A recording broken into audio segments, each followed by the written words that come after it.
Hey everyone, it's Caroline here, and today I want to quickly walk through my probably favorite function in Microsoft Word, and this is the Keep with Next function. And this allows you to keep lines of text together or rows of tables together without just inserting a lot of rogue page breaks throughout your document. So here is my Microsoft Word document, and I just have some random text here going close to the bottom of the page in order to demonstrate this. So one situation where I may want to use Keep with Next is if I have a bulleted list that maybe is preceded by something with the colon. So here is a list, colon, and then have some bullets here. A list of several things. So in one situation, we'll just do an extra enter here. You can see you have this text that precedes your bulleted list at the bottom of the screen. And for me, I personally think this looks a little bit silly. I would rather move this text down with the actual list. So you could just do a bunch of enters to do that. However, then if you start adding text, say you start adding text up here, you'll see that looks silly because then that text moves to the next page and you have a bunch of extra white space in the middle of the page. So we're just going to undo that. And here's what you can do instead. So you can highlight this line here that you want to actually keep with the next line in your document, and go to this paragraph drop-down menu. You want to make sure the line and page breaks tab is open, and then you just want to check this box that says Keep with Next. Okay. And this will ensure that this line is always kept with this line. So if you basically just pretending we're adding text throughout the document, just scroll down a little further. So we're getting to the bottom of the next page.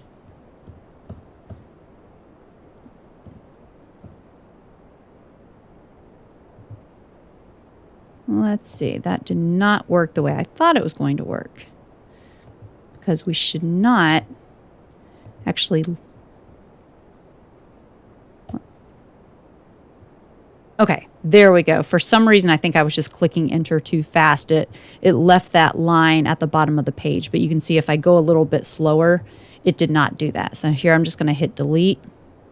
And yeah, there we go. So just to show it one more time, if I hit enter, you can see everything moves down. Now, let's say we do have just the short list here and we don't want this single bullet by itself. We could basically do the same thing to keep the entire list together. So in this case, we want to highlight everything except the last item that you want to remain on the same page.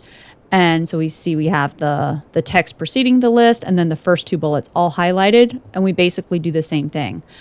You'll see here, instead of a check mark, there's like a little dash. And what this means is that some of the content that you have selected or highlighted here has this Keep with Next option selected and some does not. So you'll want to make sure you actually have a check mark in there, not just that little dash.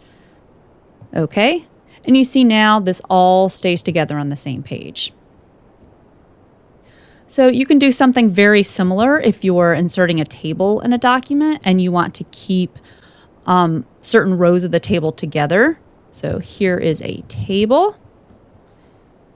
You can see I'm kind of near the bottom of the page. To demonstrate this, I'm going to insert a table. Just make it 3 columns. Actually, no, we'll do 4 columns. Oops. Here, I'll just add a couple rows. Okay, so here's my table. It has 3 columns, 4 rows. We'll say our top row is a header row, which is pretty typical. And say we're just adding some more text up here.